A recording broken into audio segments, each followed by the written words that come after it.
Hey guys, welcome to today's video. We're going to do a little bit of welding here, using some 1/4 inch, I think, or it might be 3/16, one of the two. Not really that big of a difference for what we're doing.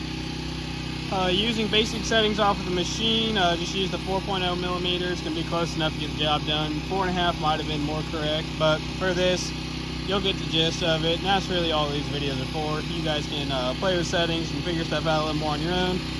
But we'll take this.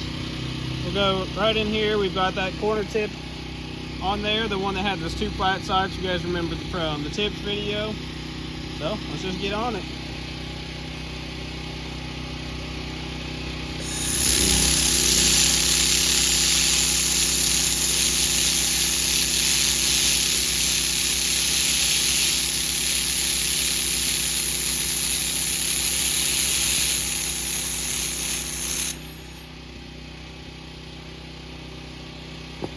I'll be honest, that ain't the greatest looking weld, but had a little bit of a gap there and I didn't feel like cleaning it up worth crap. And so one of the things to remember when you're using this versus traditional methods is this wire spool will push your gun along. So once you, especially if you have a nice flat connection, it'll just push the gun along. You just have to push just hard enough to keep it from pushing you off the material, and then it'll push you along. But for no longer than that took for us to lay that bead. I mean, they're stuck together. So let's lay the other side and maybe get a little bit better result. See if we can do it this way, where you guys can see. So, see, we got a decent little gap there.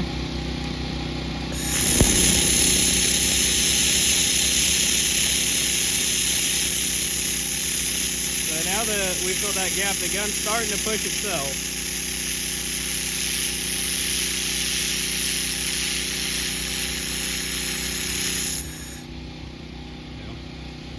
Okay, looks like we burned through a little bit, but I'm not too terribly worried. Like I said, it's not like we're using this for anything structural.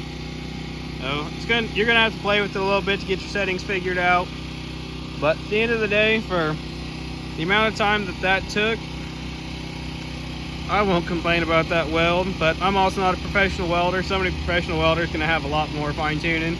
But I'm just here to kind of give you guys a gist on the machine, and you guys can rapidly get better than me and then teach me some cool stuff. You can see on this side there, we started to get some of that weld material all the way down. So that's why that took a little while for it to want to start pushing itself.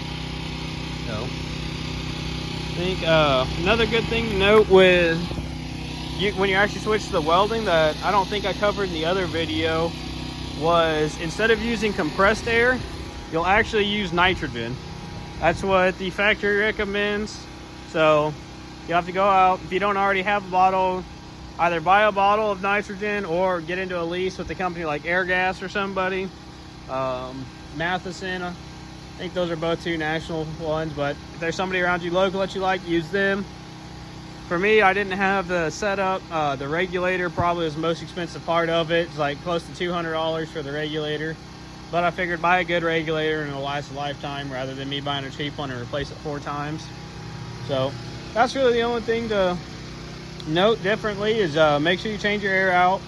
And that just makes a nice shielding gas so you don't get a bunch of I believe it's oxidation problems and brittleness in your welds.